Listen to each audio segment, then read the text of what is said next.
Olá pessoal, sejam bem-vindos ao nosso canal TV Amergues. Nós estamos aqui hoje para um bate-papo, para uma conversa com um colega muito querido que participa aqui da nossa associação, que é o Emanuel Burque dos Santos. O Emanuel é médico, urologista, ele é da equipe de transplantes do Hospital de Clínicas de Porto Alegre, e ele escreveu um livro. Ele lançou esse livro no ano passado, em 2019, que se chama Consciência Imortal, pela editora Francisco Spinelli, da Federação Espírita do Rio Grande do Sul. E esse é um livro diferente, né, Emanuel? Porque é um livro que dialoga assim, com a academia de uma maneira muito clara, né? Ele traz argumentos, posicionamentos dentro de um linguajar capaz de dialogar com a filosofia, com a ciência, com a medicina, sobre vários fenômenos não explicados pela ciência convencional, né? Então eu queria que tu nos contasse aí como é que foi a ideia de escrever esse livro, como é que surgiu na tua cabeça isso, né? De trazer essas questões da mente, da consciência, e nos contar um pouquinho da história do livro. Tá certo, Paulo. Então, muito obrigado. Olá, queridos telespectadores também. Agradeço a oportunidade que a Merck está nos dando para falar sobre esse livro, que na verdade trata do que a gente chama de evidências negligenciadas, né? É uma compilação de uma série de evidências que como não estão no chamado mainstream acadêmico, né, no ponto de vista ainda aceito pela academia de uma maneira ordinária e não extraordinária, acabam não são vinculadas às vezes da maneira como deveria ser nas publicações revisadas por pares. Como a gente vai ver, né, a partir da conversa que teremos, isso não é bem assim, né? Tem várias obras que embasam essa estão, na verdade, em revistas indexadas, revisadas por pares, né? Então ele trata justamente desse triplo aspecto, né, que é o tripé de sustentação da doutrina espírita, né?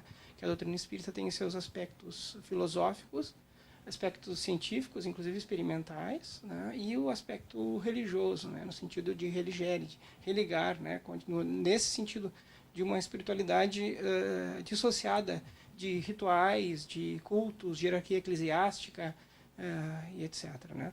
Então, esse livro justamente tenta resgatar esse diálogo com a academia, que já foi tentado várias vezes ao longo da história, isso não é nenhuma novidade, esse é um assunto que recorre sempre, né? Mas os obstáculos são sempre mais decorrentes até do orgulho, né? Da empáfia, muitas vezes que está associada a um intelecto pretensamente superior, né? Então, como a gente vê a mensagem de Jesus, por exemplo, a mensagem de Jesus teve que usar, então, na época em que ela foi vinculada, símbolos, né, ou parábolas, historietas, baseadas, então, no mundo em que ele vivia na época, quando ele trouxe aquela mensagem. E justamente para conseguir atingir algo que, pelo intelecto, ainda não era possível, a compreensão total. E o Espiritismo ele vem justamente resgatar aqueles de nós que estávamos, então, perdidos nessa intelectualidade toda, vazia, muitas vezes, de propósito, fazendo com que nós fôssemos resgatados desse entendimento através da razão. Não é à toa que Kardec diz que a fé inabalável é aquela que pode encarar a razão frente a frente em qualquer época da humanidade. É verdade. Eu imagino que na tua época de faculdade de medicina, quando tu começou a estudar, era muito mais raro se ver um debate ou a gente ter acesso a conhecimentos que façam essa conexão, né?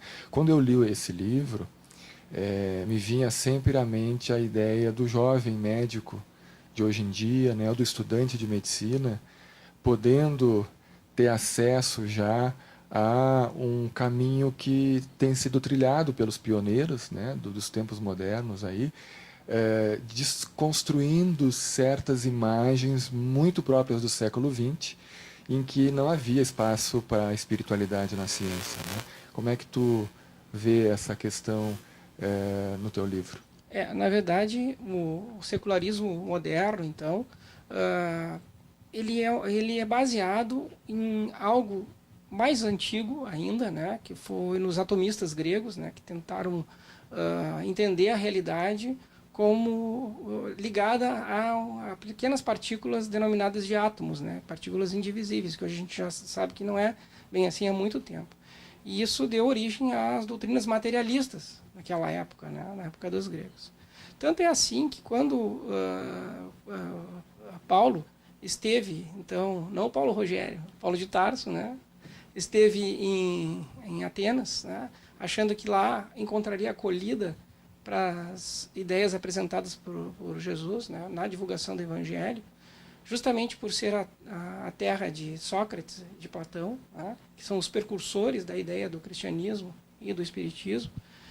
Não foi, apesar de ter proferido um dos discursos mais belos no Areópago grego, em Atenas, né, ele não foi recebido como tal, justamente porque teve que se deparar, então, com essa intelectualidade superficial, essa empáfia e esse materialismo grego. Quer dizer, não é uma novidade do século XX, mas houve um ressurgimento a partir de alguns avanços da ciência baseados no reducionismo, né, em tentar reduzir as questões para compreendê-las, né, e como a ciência estava sendo bem sucedida nesse modelo reducionista ou fisicalista, né, se pensou que, então, que ela pudesse explicar dessa maneira toda a realidade.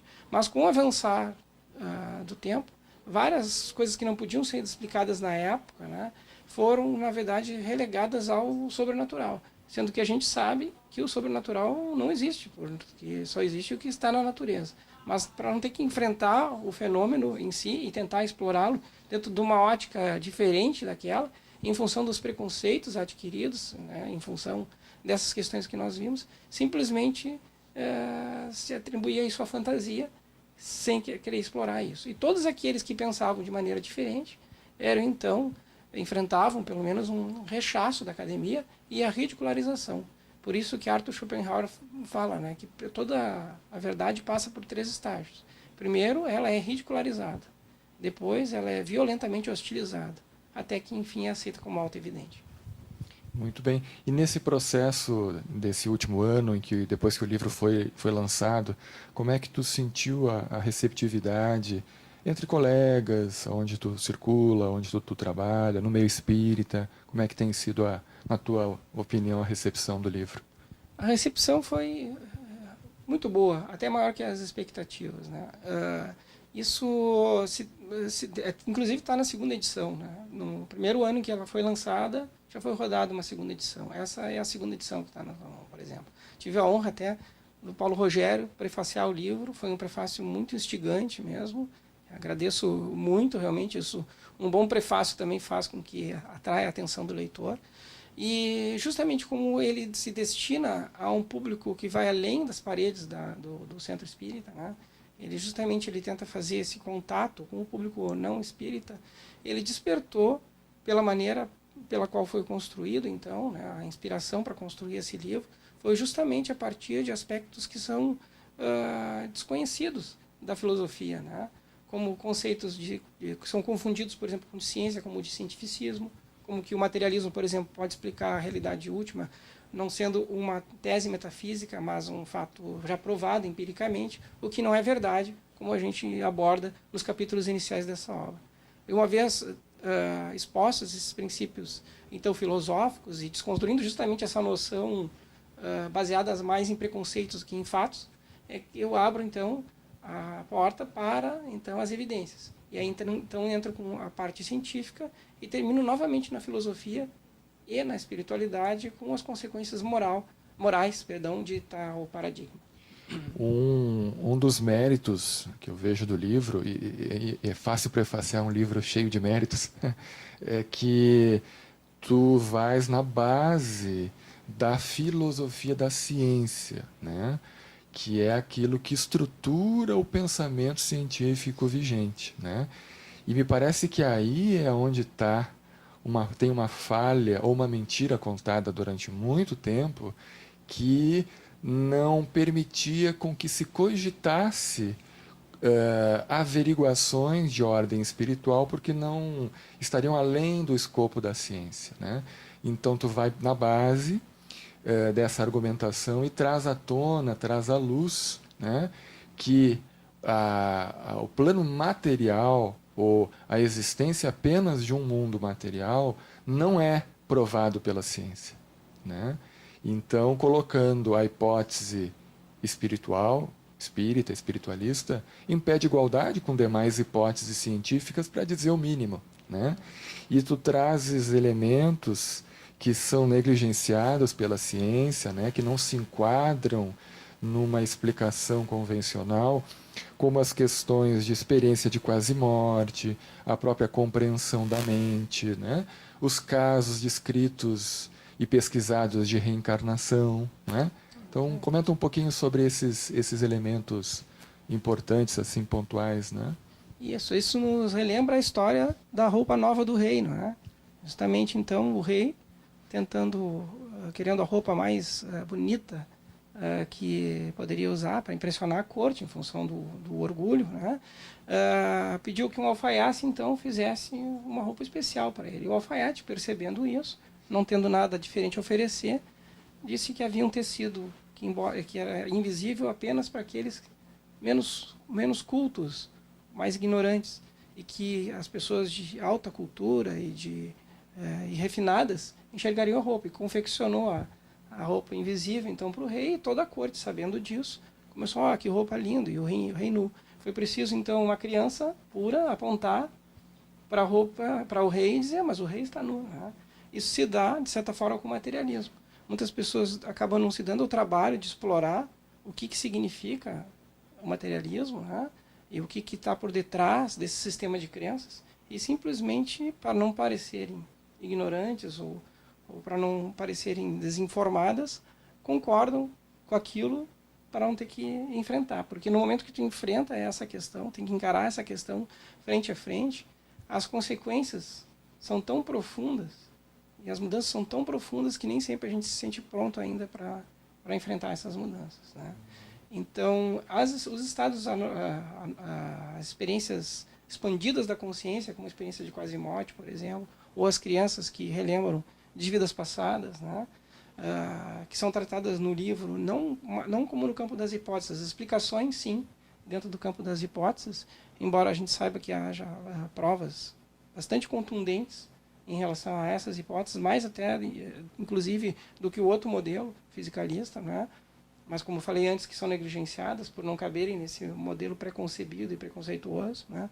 Essas experiências, elas vêm a mostrar como o cérebro e a mente se relacionam de uma maneira muito difícil de entender, sobretudo em conceitos como qualia dentro da consciência, né? Do modelo, então, reducionista à matéria, né? Esse assunto ele é, então, abordado a partir da filosofia, como você disse, né? Mas a gente consegue, sim, compilar uma série de artigos que foram publicados e de livros também, e que, se for juntar todos os tijolinhos aí, ou todas as peças desse quebra-cabeça, a gente consegue construir, sim, um modelo bastante robusto. A gente está falando de alguns assuntos complicados, profundos, né?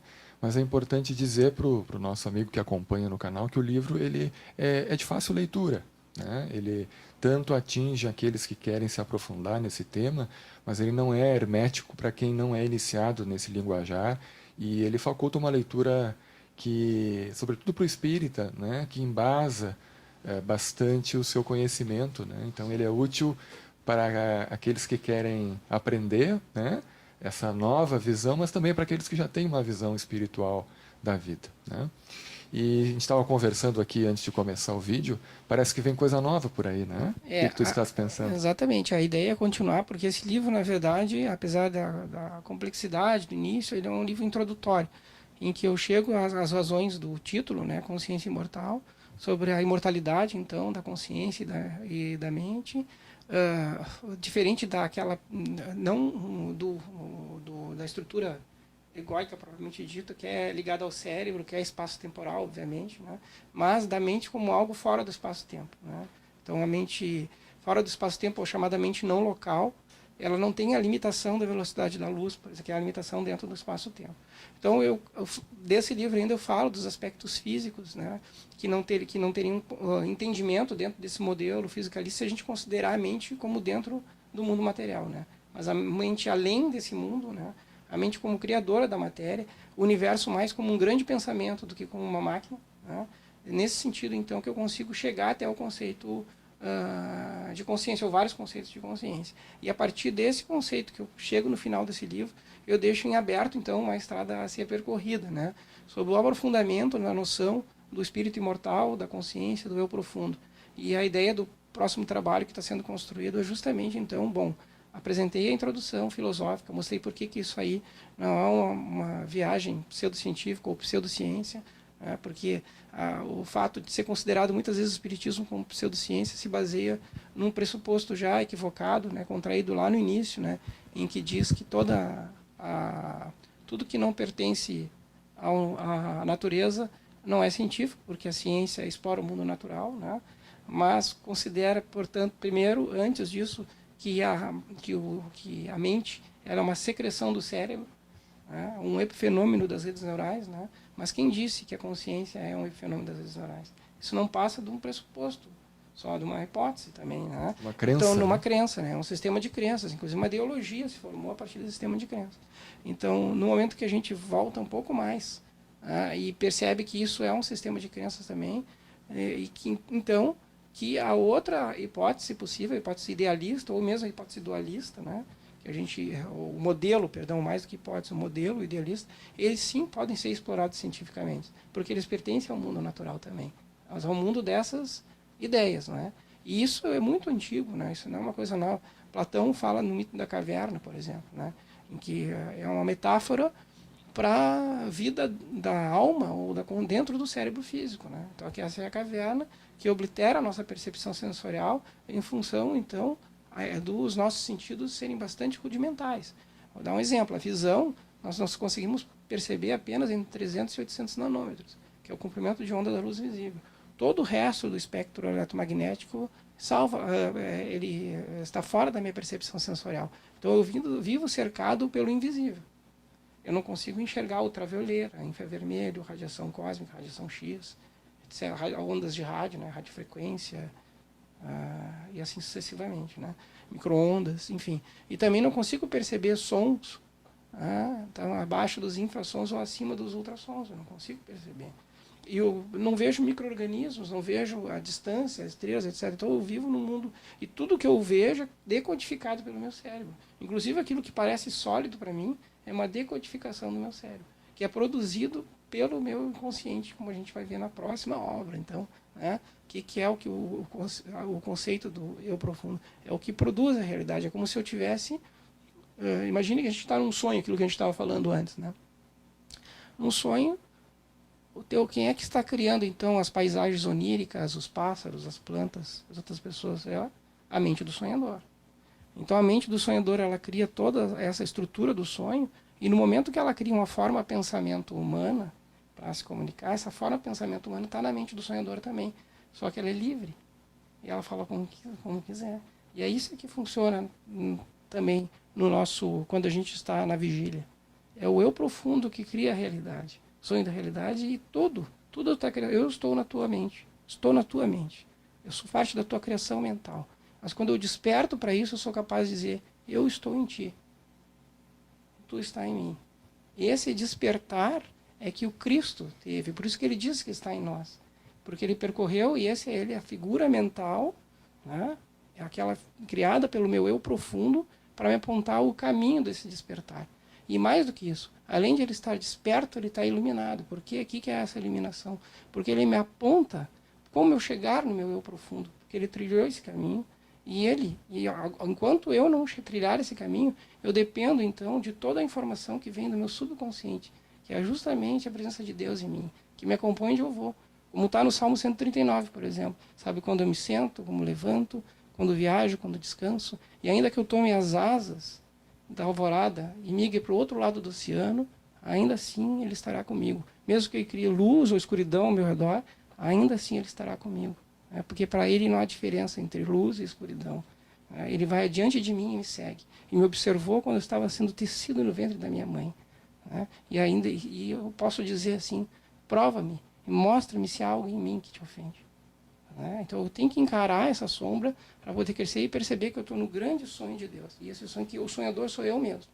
Então, os avatares, como Cristo, como Buda, se perceberam, estão despertos e sabem que estão em mim. Eu estou em ti, eu sou produto da tua mente. Quando todos despertarmos e passamos a servir ao eu profundo, né, e começamos a trilhar um caminho, nós um dia chegaremos como Cristo chegou, em que ele e o Pai, ou o eu profundo dele, são um só. Então, ele não precisa mais da fé. Porque o que é a fé? A fé eu tenho que confiar que o meu subconsciente, que Deus em mim, está me dando a instrução certa, é o seguinte. Ele não precisa mais, porque ele se torna consciente de tudo. Ele é consciente de tudo e enxerga através dos nossos olhos. E nunca deixa nada. Então, o próximo trabalho eu vou abordar, mas eu tenho que chegar nesse conceito do mental muito mais profundo do que pode ser abarcado por uma mera reação bioquímica entre neurotransmissores, né, de moléculas neurotransmissores, que são uma coisa bastante superficial de toda essa, da química cerebral, para algo que vai além disso, porque constrói toda essa realidade que existe, na verdade, no campo das ideias, dentro, que cria toda essa diversidade que existe. E a beleza de Deus, porque Deus é imaterial, é imaterial, mas ele usa as formas materiais que ele cria dentro da sua criatividade, do divino, o escultor, o divino artista que pinta tudo isso, que cria tudo isso através dessa diversidade. Então ele se manifesta através de nós o tempo inteiro, dentro de nós e através do outro. Essa é a ideia, então, do aprofundamento disso. Mas para que a pessoa possa conseguir entender isso que vem, a gente pode comparar também com sistemas de informação, né? Isso é muito interessante. O criador, a gente poderia chamar de programador, né? E a gente, dentro do espaço-tempo, né, dentro da vida do cérebro físico, é como se fosse a Minecraft, né, dos videogames, ou a Matrix, né?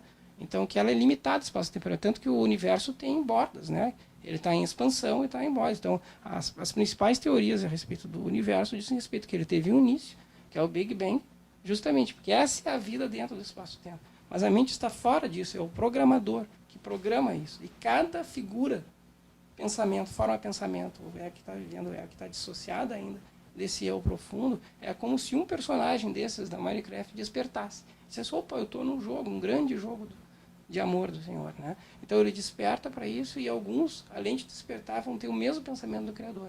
E o Criador vai usá-lo dentro para jogar esse grande jogo então da vida e do amor. E a grande sacada de tudo é que isso, nós somos feitos todos por amor e para amar. E toda vez que nós amamos, não é o ego que ama, porque o ego é aquele que faz as escolhas contrárias. Toda vez que nós amamos, é o eu profundo que ama. E quando nós amamos, nós estamos juntos com ele, com esse eu profundo. Imagine, então, a sociedade em que todos, né, possamos escolher, então, servir ao eu profundo. Nos reconhecemos um como parte dos outros. E todos como parte de Deus também. Essa é a ideia do próximo trabalho. Pois é, né, mano? A gente vê que a boa ciência, ela sempre acaba chegando no amor e em Deus, né? Porque os caminhos, eles confluem para essa unidade, né? Que tem em Deus o seu sentido maior, né? Então, parabéns pelo livro, né? Que o próximo já estamos aí curiosos para poder ter acesso, né? E para você que ficou interessado em aprender um pouco mais, em ler essa obra, né? A gente vai colocar a descrição embaixo do vídeo, um link para você ter acesso para adquirir esse belo livro. Então, um forte abraço. Obrigado mais uma vez, Emanuel. Eu agradeço, então, a oportunidade. E para você que ainda não se inscreveu, inscreva-se no canal, ative o sininho para receber os demais vídeos da nossa produção. Forte abraço.